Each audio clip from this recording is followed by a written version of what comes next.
All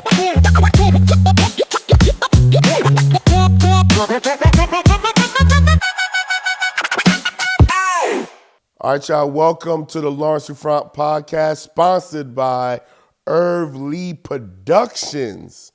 He makes me look great. By the way, if you haven't already, please like and subscribe so you can be notified of future content.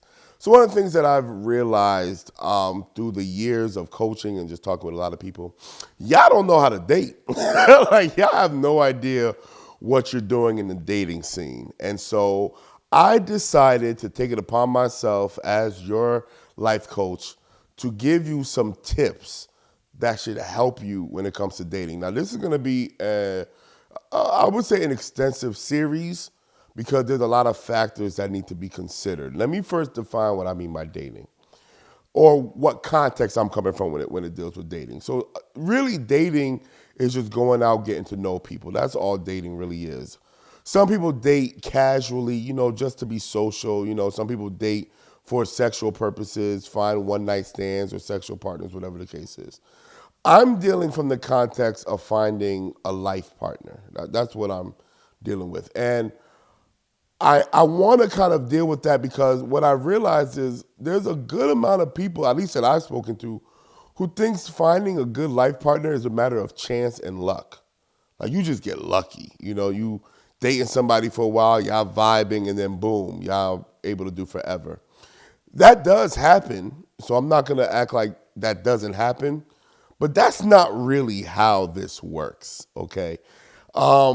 When it comes to finding a life partner, you have to be extremely intentional of many different factors, and even your approach in dating has to have a certain level of intention in order to get the byproduct that you're going after, right? And so today, I want to first talk about getting to know yourself. Because if you don't know yourself, honestly, just full transparency, you have no business dating. You don't know what you're looking for, and you might fall victim into becoming codependent with a person because you don't know yourself and you've now included their identity with yours, meaning who they are is who you are, and their happiness becomes your happiness, and their sadness becomes your sadness. And that sounds really cute and romantic, right? Oh, that's so sweet. No, it's stupid, it is foolish when you don't even know the person and you are putting all this emotional stock, this identity stock in them. But the only reason why anybody would do that is because they don't know themselves. And so dating really starts with who you are. Who are you as a person? So let's kind of break that down a little bit. I'm hoping this don't take too long, but I'm going to take my time. I'm going to be honest with you. We're not going to rush through this because you guys really need this. So one of the first things you need to understand is there are various versions of you. Now, you know this intuitively, but I don't think you ever really considered if you got to know, like actually be able to articulate, describe, interact with each version of yourself. So you have your social persona. I'm going to use the word persona because that's what it is. Your social persona, let's say you are out with friends, people that you actually know, trust, and love. There's a version of you that exists within that particular context. And do you know who that person is? Do you know why that is the person you are when you enter into these social gatherings? Are you the person who cracks jokes? Are you the funny person? Are you the one who stimulates deep conversation? Or are you the one who wants to serve everybody in the community, right? Like, if y'all all in a gathering, you're the one that's going to get the drinks, and you're the one that's going to try to find the table. If something's wrong, you're going to go get the waiter. Like, is that you, where you feel like your value in a social context is serving? You're the one who's going to volunteer to home, right? If everybody's like, hey, let's just have a game night, you're going to be the first one to say, hey, we got it at my house. I can come through. None of these are bad people, but you need to know who you are in that particular context and why. Why do you want to be the one to serve? Or why do you want to be the one to volunteer the house? Or are you the one who's the protector of the group where these are your core friends, and if a new person comes in, you feel like you're the one that got to check them and press them and make sure they're safe for everybody else, right? Whatever that version is, you got to know who that person is. Like, actually know, like, this is who you are in that context and why. The same thing with your professional persona. When you show up at work, whether you're an entrepreneur or an employee, there's a version of you that shows up. Some people call it code switching, right? Like there's the you that's outside, and then there's the you that's professional. Why is that the professional version of you? Like, why did you choose that version? And maybe that's something you never considered, that whatever persona you're choosing is actually a choice. It's been something that might have been conditioned in you for so long that you forgot that it was a choice. You feel like this is who you have to be to thrive and succeed in that particular context. There's also a version of you that's the romantic persona, right? The version of you when you are dating. You might be the one, I tend to talk to men a lot, so please forgive me if this bias kind of comes out where I tend to talk to my male audience.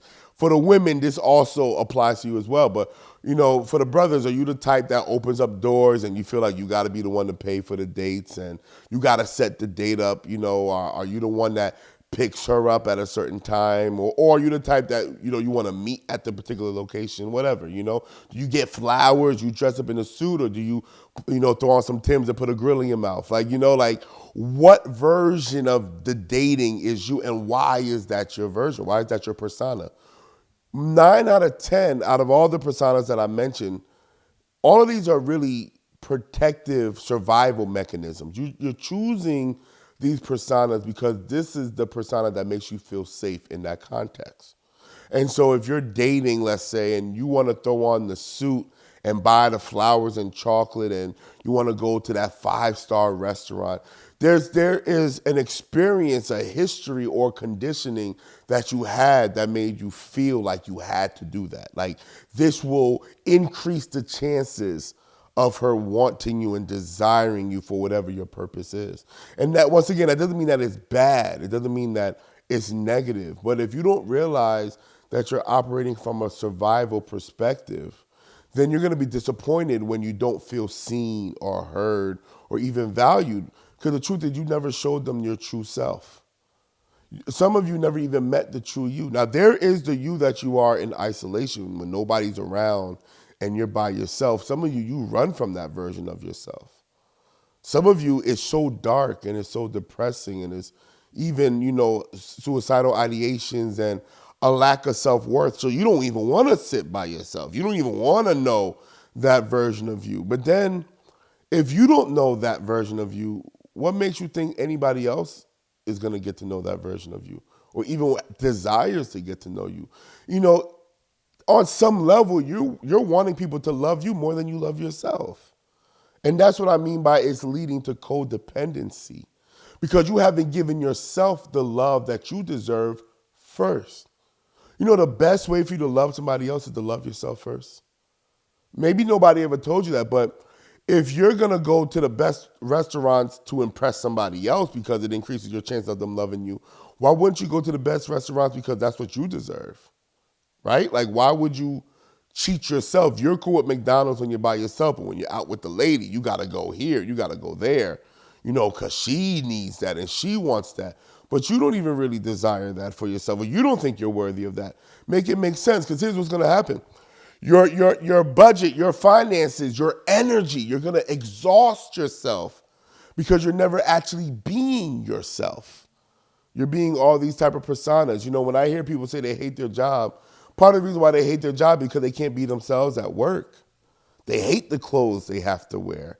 They hate the language they have to use. They hate the time that they have to show up. They don't like the corporate setting. And so it's exhausting. You're using all this energy to survive in a space that honestly, truthfully, you don't even have to be in that space. You have a choice. You can find the work environment that actually works with your personality.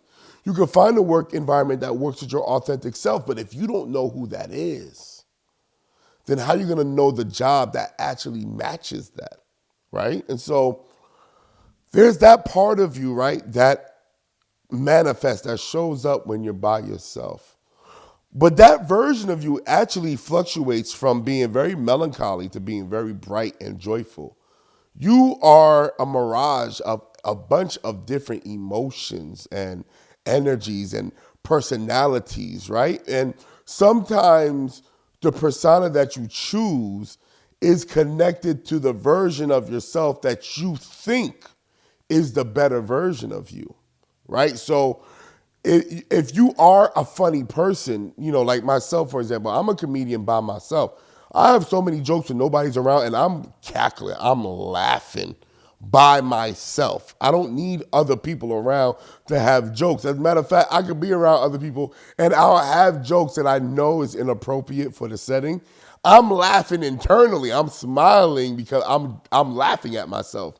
But I don't feel the need to share that because I don't think it's safe, right? This is what I mean by persona. We all do it. We all have personas. The question is, do you know the persona and why is that the persona that you choose?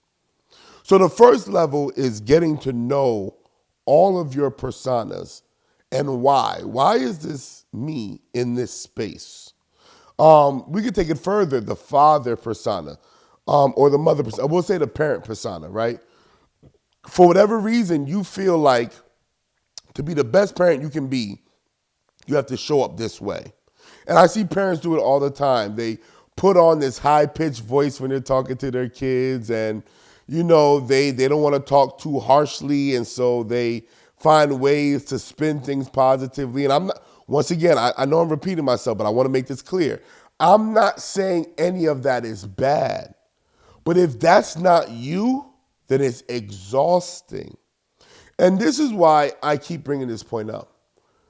When you exhaust yourself, you're never going to be the best version of yourself exhausted. It's not going to happen. You're giving yourself and the world less of you because you haven't learned how to operate in authenticity. See, when you're authentic, it's not exhausting. Matter of fact, it's energetic. You can bring your best because you're being yourself. If you're embarrassed about who you are, I would suggest, and I'm being honest, I know I might sound optimistic here, but if you're embarrassed of yourself, you probably don't know yourself. When I say to get to know yourself, I'm talking about the good and the bad. For a lot of you, when it comes to getting to know yourself, is either limited to all the things that's wrong, and all right, I gotta change this, I gotta change that. I know I'm this type of person. I'm a procrastinator, and I know I have a temper issue. I don't have patience. What else? What are all the things? I could eat healthier. I should get more sleep. It's all these negative things. And it's not until somebody says something that you start to think about the positives, the fact that you're a generous person, that you're a loving person, that that you are a learner, that you're a humble person, right? There's some very positive attributes about yourself that you don't even think about. In fact, for some of you, as I'm talking about getting to know yourself, and I'm kind of jumping ahead a little bit, but just in case your attention span is short, some of you might have to interview the 5 people closest to you. Not your 5 favorite people, but the 5 people that actually interact with you on a regular basis. You might need to ask them, if you were to describe me in 5 words, what words would you use? Or you might ask them something like, what are 3 things that you think is amazing about me? What are 3 things you think I need to work on? Actually getting that type of feedback is very helpful if you're intentional in getting to know yourself. But you could do that by yourself too. I want to challenge you to actually sit there and ask yourself, what are my best qualities? And write them all down. I want you to start there. What are my best qualities? Like, what are the aspects of me that make me proud? And here's the thing about that. You can use all of your experiences with your other personas to figure that out. Right, your professional persona, it might be, you're code switching and you're using language that you normally don't use. But you know what else might be coming out? A work ethic that you take for granted. Right? You might be a really hard worker. That's a part of you. You might realize, I work hard at work, but honestly, I work hard everywhere I go. When I'm with my friends, I work hard. If I'm in a romantic relationship, I work hard. And what you'll discover is that is a part of what I call the core you. Because when I say getting to know yourself, I'm actually talking about that core you that will never change. The you that is you, regardless. Because some of us, we have been through experiences that we are conditioned to be. Like, I'll use myself as an example. Let me be transparent. When I was a teenager, I took on the gangster persona. I was a real gangster, don't get it twisted, right? But I took on that gangster persona because I observed the respect that gangsters had. Nobody wanted to play with the gangsters. If somebody had an issue and they realized, oh, that person's part of this set or that set, it was like, nah, we don't even want that smoke. I saw that. I saw the attraction that the ladies had to the gangsters. They, the dudes that were, in the debate team or in the chess club, even if they were gangsters, they wouldn't lead with that because nobody really was attracted to the guy that loved to play chess. And I love to play chess, by the way. Let me just throw that out there. I was a nerd for real. Like, I was into anime and I was into learning for real. Like, I love knowledge for knowledge's sake. In fact, they called me knowledge. But I couldn't lead with that. I was the musician. I learned how to use music eventually as a part of my swag. But, I played the clarinet and the piano. So you saw me with a clarinet. You wasn't really like, oh, look at him. He's so cool. He played the clarinet. That wasn't really the vibe. But the piano, when I started learning like the latest R&B songs and some of the rap joints, I was playing those on the piano. Oh, I got a whole lot of love and respect, and people wanted to be around me. And so I incorporated that into my persona. So the gangster persona was really, once again, a survival mechanism. I felt like to get the social status I was looking for, I had to be a gangster. But there'll be times in the middle of the night, I would sit on my roof. Because my window, I could just climb out to my roof. I would sit on my roof, I look at the moon, and I would really think about it and say, damn, do I really want to go to jail? Like, do I really want to die before 25? Like, is that really what I want? Like, I would have these type of thoughts. And then for whatever reason, I didn't feel like it was safe for me to be somebody different. So I would have those thoughts, but then I would suppress them and be like, nah, I gotta be this G. I gotta be the gangster. Like, life's not worth living if I don't have a certain level of respect and a certain level of status. And some of you, I know you know what I'm talking about because you created this persona and it almost forces you to lose yourself because you start to believe that the persona is actually you. But I wasn't this hard guy that wanted to kill and fight all the time. That wasn't me. I wanted to joke around. I wanted to be playful. But my social context convinced me that wasn't safe. Now, as a gangster, did we joke around and yeah, we did. We joked around with each other, but that was after the respect. We were able to kind of play around with each other because we also knew that we would turn it up if it came to it, And sometimes we had to prove it. Like certain people, if they only saw us joking, they would try to test that gangster. And for the sake of the social context, I had to turn that persona on, the vibrato and what? Who you think? Like, I knew how to turn that switch on. I could tell y'all stories of when I had to put in a certain level of work, and my homies, y'all know, certain things I'll never discuss in front of the camera. And shout out to my mom, because she think I already shared too much, but trust me, there's some things I will never share, but I knew the animal I had to be. As a matter of fact, my current wife, I was dating her when I was in the midst of my gangster persona, right? And I would tell her, don't text me, don't call me. I will call you when I'm available.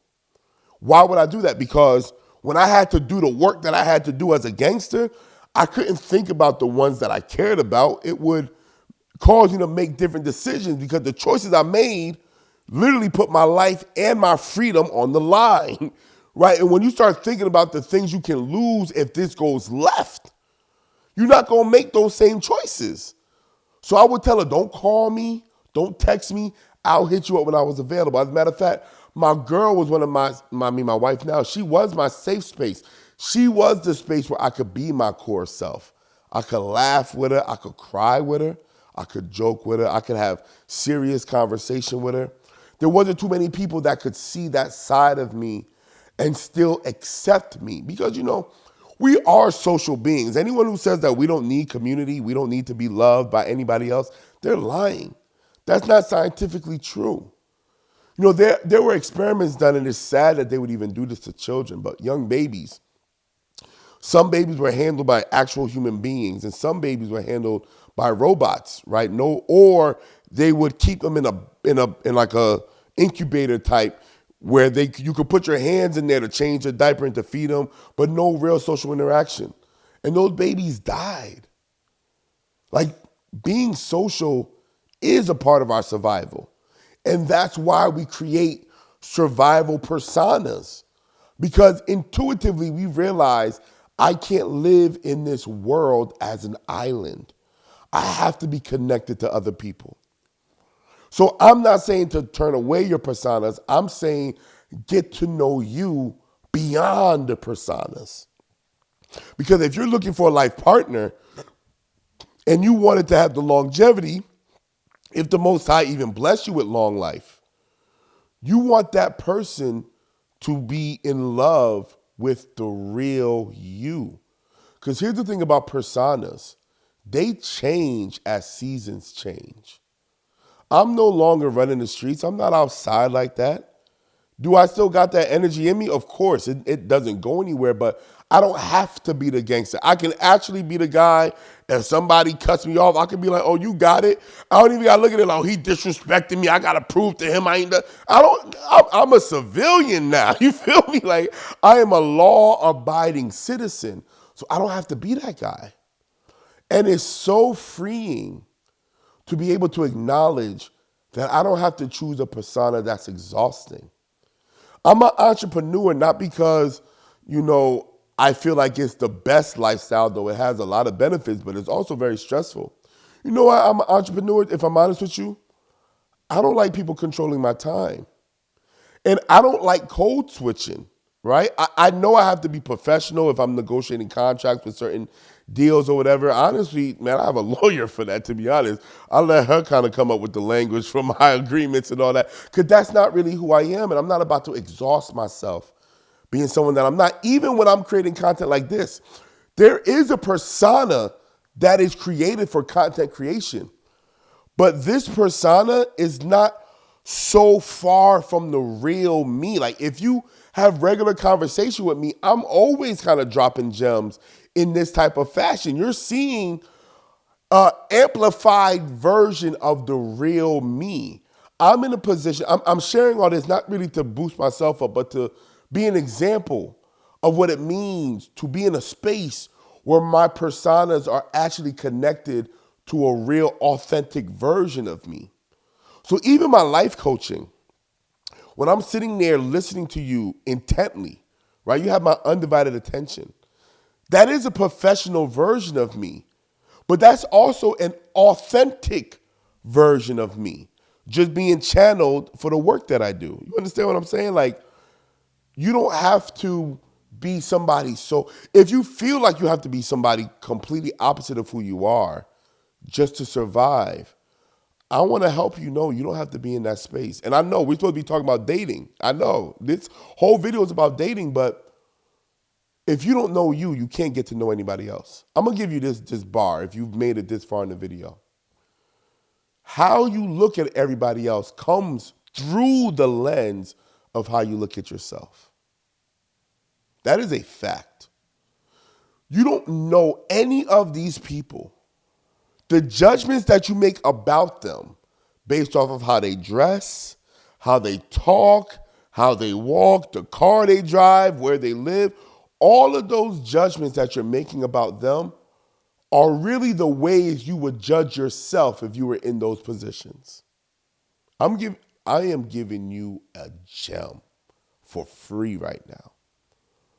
That's why for those who are in those positions, whatever they are, they sympathize with other people in those same positions because they judge them from the lens of how they judge themselves. And so if you don't know yourself, then you're actually looking for cues of what's acceptable and what's not acceptable from everybody else around you. You know what that does? That makes you an attention slave. You become an attention whore. You're looking for the validation from everybody else because you don't know yourself. But when you know yourself, you're not looking for validation. You're looking for companionship, harmony, agreement, alignment. See, when you know yourself, it disqualifies those who aren't in alignment with your core Self. So let me give you an example.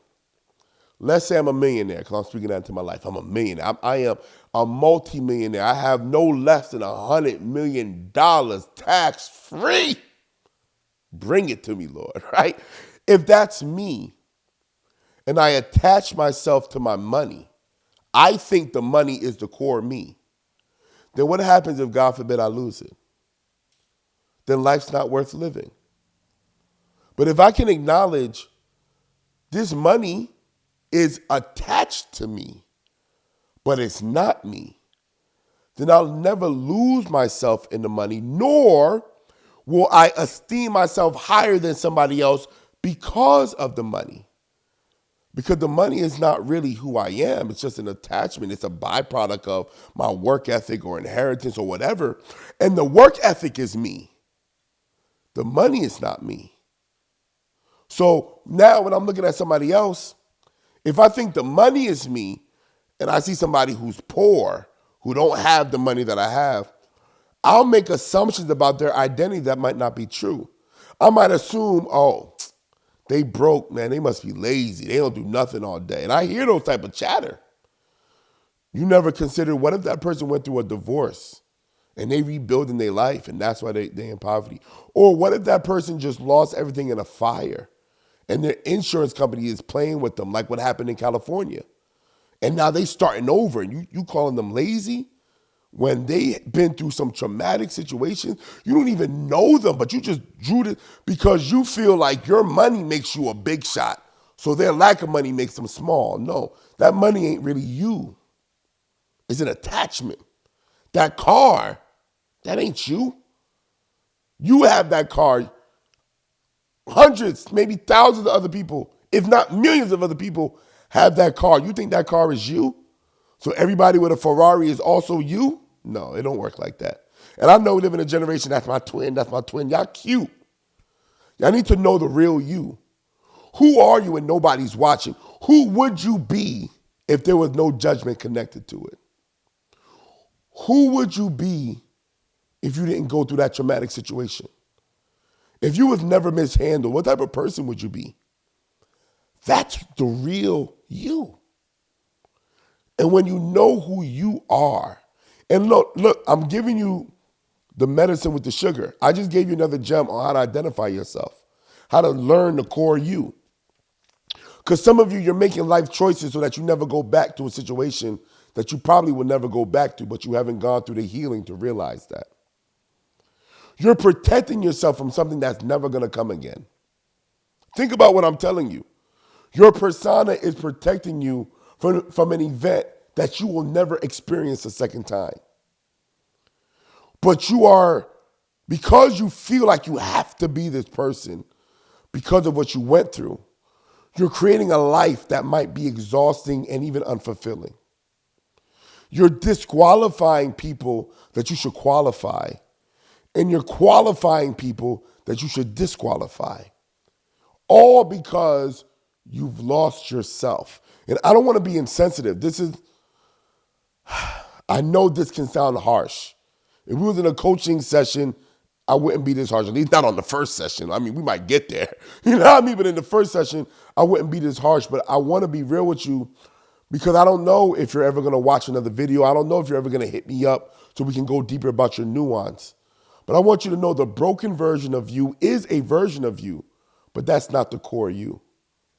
The core you is the you that's whole. And that you still exists if you will just go through the process of healing. And when you fall in love with that version of you, and you at least accept that version of you, then because love is a whole nother topic, right? You might not be able to accept the shadow version of you, the dark side. So using myself, I'm a real joyful guy. I'm a real loving guy, but I'm also a very no-nonsense guy. Like I joke and I intentionally don't take people seriously so that I can always give them the benefit of the doubt. Because I'm the type of person where I don't see threats as threats. I see them as promises. So if you bring a threat to me and I take you seriously, I have to handle it very seriously. And that might cause me to experience consequences that in the current moment I don't want to experience. My marriage is good, my kids are great, and I want to be present for them. I don't want to be behind somebody's bars. So I have to, but I say all that to say I've accepted that aspect of me, because that part of me, it could be conditioning from what I went through in the streets, but it's also a reality that I live in a world where there's actual, real, wicked people. And part of who I am is a protector of myself and others. I refuse to allow wicked people to feel safe around me. Did you hear what I just said? I want wicked people to feel very unsafe around me. Because if you're wicked, I want you to know that by no means will your wickedness ever touch me or my family. Because if nobody else will handle it, I will handle it. And if you think I'm by myself in this sentiment, you will find out that I won't show up alone, that there will be a group of brothers ready to handle wickedness when it shows up. I'm comfortable with that aspect of me. For some of you, that might seem too dark, and I get it. But what I want to encourage you to do is actually learn to accept all of you. So we write the list of all the good qualities, we write the list of all the so-called bad qualities, and then what we're going to do is we're going to invest in the good qualities, because those are good. We want to see more of those things, right? But we want to contextualize. Listen to what I just said. We want to contextualize the bad qualities. And what do I mean by contextualize? Well, it may not be bad. It may just be misplaced. So, for example, if somebody was to walk into the studio that I'm in right now and decide to try to fight me, my willingness to engage in physical altercation isn't bad. Now, is that what I would prefer? No, I would prefer that we be peaceful and civil and that we talk. I would prefer that. But that dark side of me that is very comfortable with physical altercations, I will make sure that that part of me is contextualized. So if I'm in a situation where that's what is required of me, I won't be afraid to express that authentic self. Does that make sense? Not only that, but I train in martial arts so I can know how far to take it with my hands. Because natural instinct might cause me to take a life when I didn't have to. And now I'm in jail because I didn't have the training to know how much force was necessary for the situation. So because I've already accepted that aspect of me that's comfortable with physical altercations, I put that on the quote unquote bad side, not because I think it's bad, but it's not an aspect of me that I think should be on display 24/7. I contextualize that part of me. I'll give you another example. I'm being like so transparent, and I don't know if this is gonna bite me later, right? But you know, I have a player type spirit. I run game, I'm very charming. I contextualize that aspect of me. I give that part to my wife every day. Y'all have no idea how I talk nice. I talk spicy, right? And she accepts that from me. She actually enjoys, well, I believe she enjoys that from me. You have to ask her, right? Don't blow up her DMs, not too much. I'll catch a case for my wife. But I give that, I contextualize that part of me. You get what I'm saying? I don't just throw it away because in a particular context, it's very beneficial. Especially if my wife is having a bad day or we're having a disagreement about something. I gotta know how to turn that charm on. I gotta be able to reverse the space for the sake of our marriage. I think that's good. I don't think that's bad. But if I'm charming to every woman that I speak to, I mean, clearly we're gonna have a problem, right? So contextualize. What I will not do, and I don't advise you to do this neither, I will never reject an aspect that is truly me. And before I say it's truly me, I'm going to investigate it. Why does this aspect of me exist? Why is it here? Is this a byproduct of hurt? Like, for example, one of the things that I'm working to actually reverse, I have trust issues. Why do I have trust issues? Because I was outside in the streets And I've seen people get betrayed.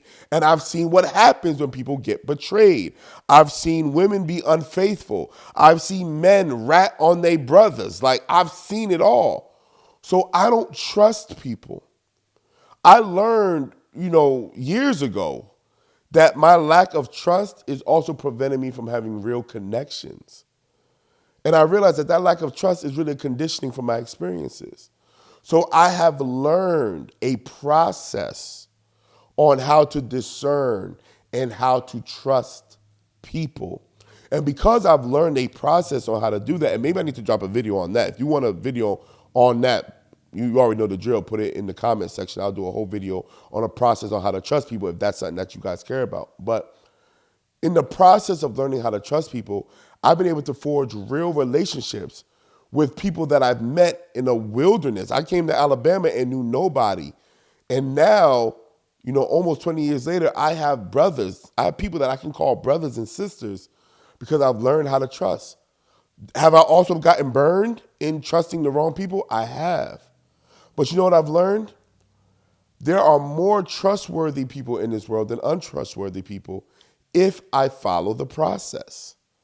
So I'm not just trusting everybody all willy-nilly, but this set of process helps me know who to let in, who not to let in. And through this process, I have been able to foster and nurture real, meaningful relationships. But that aspect of me that's untrustworthy, that's not a core me, that's a conditioned me. And that I have to reject. And my way of rejecting it is through process, right? But the me that's willing to, I'm a hustler, I'm a go-getter. If my babies is hungry, I'm gonna make sure they find something to eat. That's a core aspect of me. That's not a conditioned aspect of me. My father wasn't like that. He wasn't making sure that we was eating. He wasn't making sure my mom was good. I didn't really see that growing up, but yet it's in me to want to make sure that my peoples are good, right? And maybe that is a condition. Maybe because I didn't see it, I felt like I had to become it. But it's a part of me that I like. How about that? It's a part of me that I like, so I accept it as me. And I contextualize it. I want my babies to eat, so I'm not going to rob a Walmart. I'm going to hustle. I'm going to grind. I'm going to do stuff like this. I'm going to talk to various people. I'm going to, build empire. That's what I'm going to do to make sure that my babies eat. Contextualize. So who are you? Why are you? And when are you comfortable being you, all of you? So this last thing, I'll say this, because I said a lot. This might be the last thing. Y'all already know how I get down. Let's see. So as you're creating this list, as you're going through the list, I want you to ask yourself, do you have a space to be yourself in a non-romantic context? Listen to the question. Do you have the space to be your authentic self in a non-romantic context? So what am I talking about? I'm talking about friendships. Y'all want to go straight to dating romantically, and y'all don't even know how to be friends. And that might be the next video, so I'm not going to go too deep on that. I'm a chill on that for now. But you have to have this space where you can be you. So this is what I mean. So like I said, I'm the geeky, I'm the nerdy information type. I have a space where I can geek out. I have my friends, my group of friends, where I could geek out on. I could geek out with my wife too. She's the best. But I said a non-romantic context, right? So I have my friends I could geek out on. I have my friends for my dark humor. I have dark humor. Oh, it is dark. And it's inappropriate socially, apparently, to laugh in certain contexts. Okay, my bad. I saw the humor in it. I got offended. My bad. It wasn't even that serious. I just thought it was funny. Okay. But I have my friends. We laughing together. Okay. Then I have my hustler group, like the people that want to go get it. I have those people where we can bounce ideas off of, where we can encourage each other. Not just that, but we can celebrate wins. You know what I'm saying? Ain't no hate in there. I got that. I got my spiritual group where we can talk about the Bible and Islam and African spirituality, whatever. We just go in. I have that group. I have spaces that represent my authentic me in non-romantic situations. And for a lot of you, you're looking to date when you should really be looking for friends. How we make friends, we'll get to that in another video. But find the spaces where you can be your authentic self without any type of judgment or shame. And make sure those spaces are nurturing your authentic self. Now, in the beginning, you're not going to know which part of you is the conditioned you, which part of you is the core you. There's always going to be a blur. But through coaching and through therapy, some of it will become clearer. But also, as you invest in who you think you are, there's a residence that comes with truth. In other words, remember how I said being inauthentic is exhausting?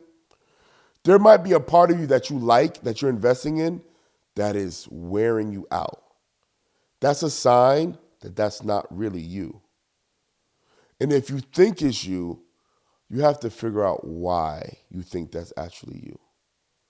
Or, always another side, that's a sign that you're being authentic with the wrong people. And these people are taking advantage of an authentic version of you that's making your authenticity exhausting. Give you an example. Nothing wrong with being a generous person. There's something wrong with being a generous person around very greedy people. If you're a generous person with selfish people, you're asking to be taken advantage of.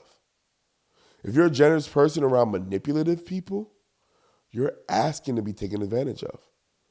So as a generous person, that may be you, and that's really you, that's like in your core. You still need to figure out how you can have boundaries to protect that authentic space. Once again, bringing it back full circle. Some spaces, it may not be appropriate or safe for you to be the generous version. But where is the space where you can be the generous version and it be safe, it be acceptable? Because if you don't find that space, you're always going to feel like there's a part of you that's dying or a part of you that's being neglected. And I meet so many of you where you're into cars, but you don't have anybody to talk about cars with, or you're into graphic design, or you're into AI, and it seems like you're an island. Remember, we're not islands. We're social beings. You realize that that's you, and you may not have it with your cousins or your line brothers or whoever, the people you graduate college with, that's fine. You're going to meet some strangers, and I will go deeper into how to make friends, because that's important with dating. But you got to meet some new people, and you have to find the spaces where that part of you is acceptable. And it's okay to have multiple circles. Whoever convinced you that this one group or this one person has to satisfy every version of you, whoever taught you that, unlearn that. Not true. Not true at all. It's okay to have multiple circles that represent all your aspects. Look, I got me a ratchet group of friends too. Like when I want to do ratchet stuff and put my black Nike Air Forces on and do some ratchet stuff, I have those friends. They're not going to watch my kids. Most of them ain't, but some of them I might, but most of them not. We are here to be ratchet, okay? We're not here to talk philosophy. I got another set.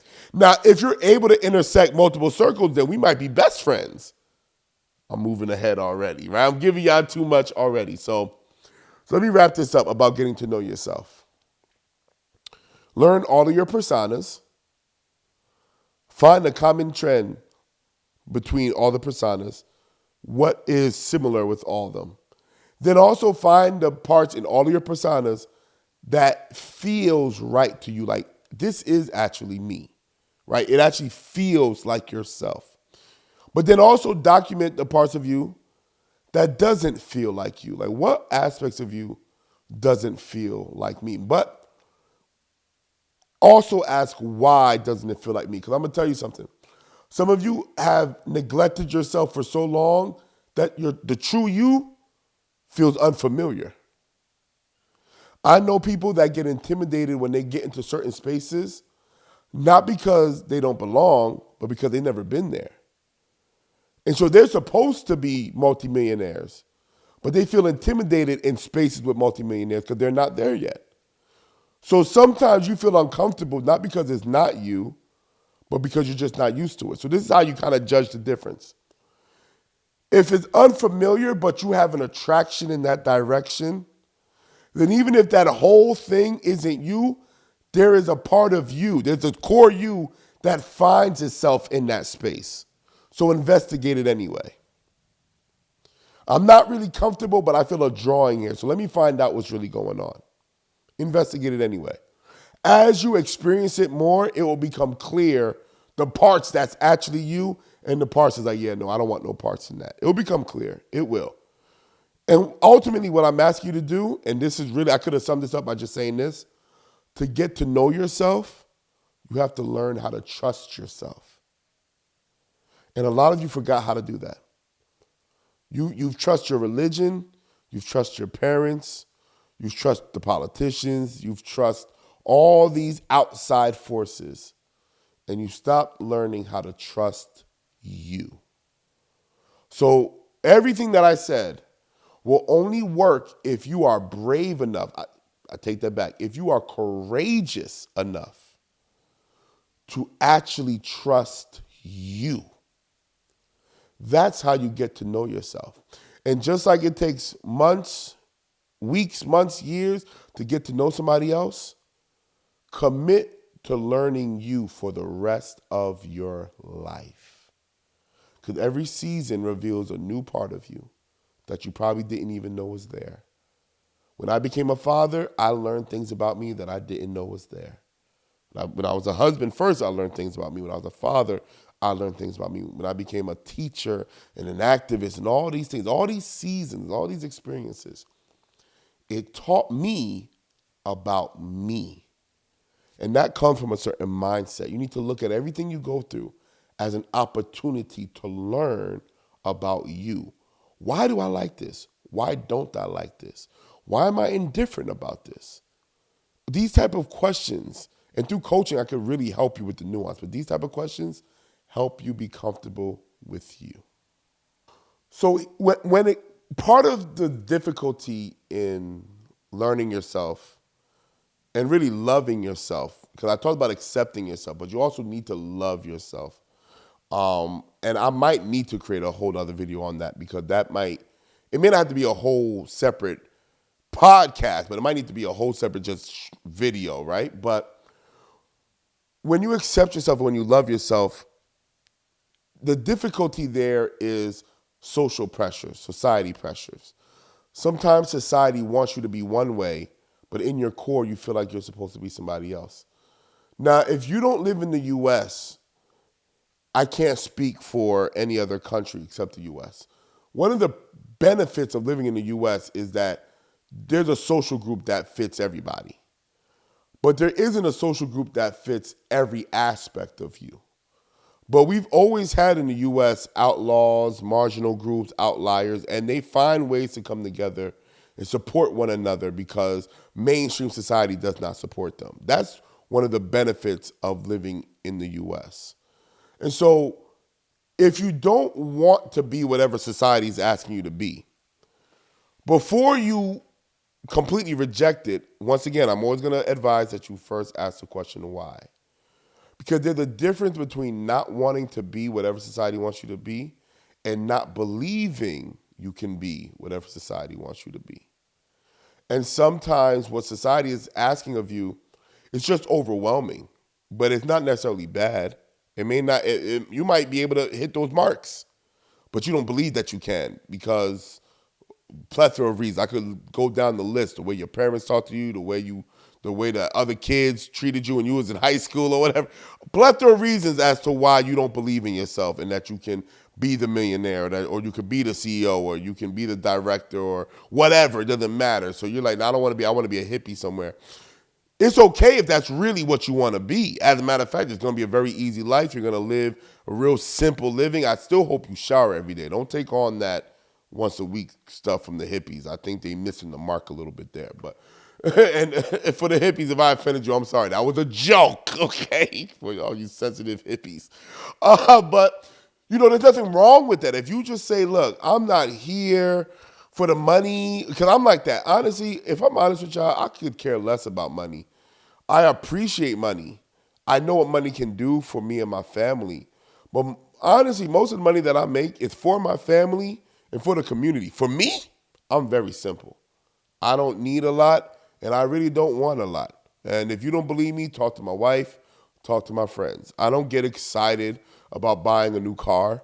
Matter of fact, I have to convince myself that it's absolutely necessary before I buy a new car, right? I just don't care about materialistic things. I don't care about name brand. Like if you see me in any type of name brand, they sponsored me, okay? I'm not about to, for what? I'd rather use that money, providing experiences with my wife and my kids, or, providing resources for my community. I'd rather use that money for that. I am more satisfied helping somebody pay their rent than I am buying a new car or getting a bigger house. And that doesn't give you license to ask me to pay your rent, because I'm gonna have a lot of questions first, right? But that I am more excited about that. I really am. Society might want me to live in a certain neighborhood, a certain zip code. I don't care about any of that. I really don't. And I had to discover that for myself, right? I had to try to do it the society's way, even the way that I pastor people. If you know me as a pastor, if I am your pastor, and you following the Friday experience, haha, right? Shameless plug. I'm very unorthodox. I don't show up how pastors show up. Now, when I preach, my preaching is different, but you can see similarities, right? But how I actually walk you through your spiritual journey, very unorthodox. I tried it the traditional pastoral way. It doesn't work for me. It doesn't work for me. So I tried it the way that I believe the Spirit asked me to do it, and it works. I see the change in people's lives for the better. I am witnessing it. I am experiencing it with them. So I'm going to stick to that. So other pastors, they might be confused, or they might even think I'm doing something wrong. It don't matter to me, because I'm getting the fruit. I'm getting the results of my ministry. That's all that matters. Now, watch this. Before I got the fruit, I had to be courageous enough to explore that version of me. So that's what I've been talking about in this whole video, right? Is having the courage to say, you know what? This isn't working. And I feel a pull to go this way. Let me be courageous enough to do it. Man, I'm not going to lie to y'all. I was scared. Yes. Mr. Masculinity had fears about how it would work out. People would judge me and say, oh, he's a fake pastor. He's an internet pastor.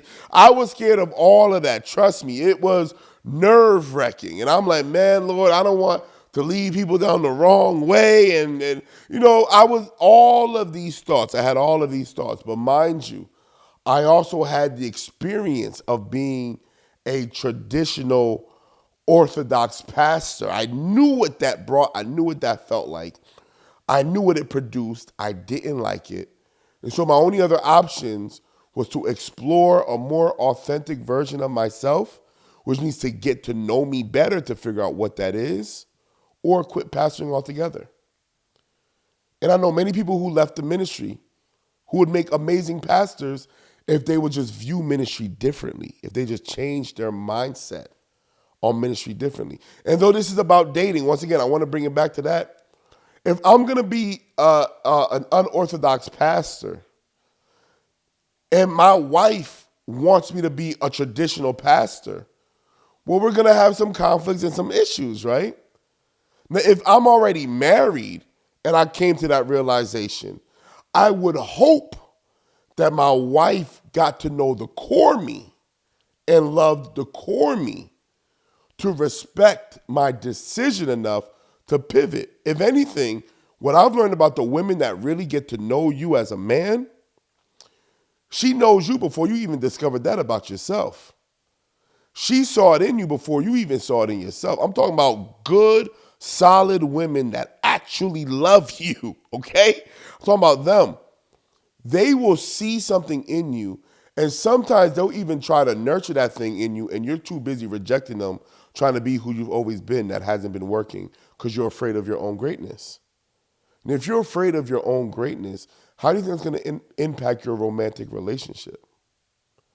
If there is truly a greatness in you, you're going to attract women who want to experience that greatness, who will be disappointed because you're afraid of it.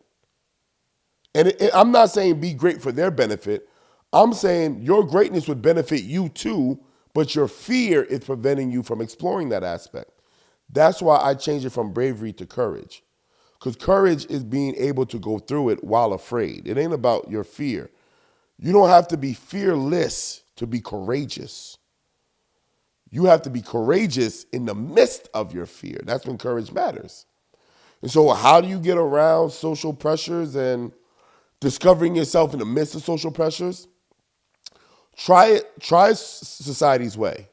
But I have a friend who actually went against their social norms and was not thriving.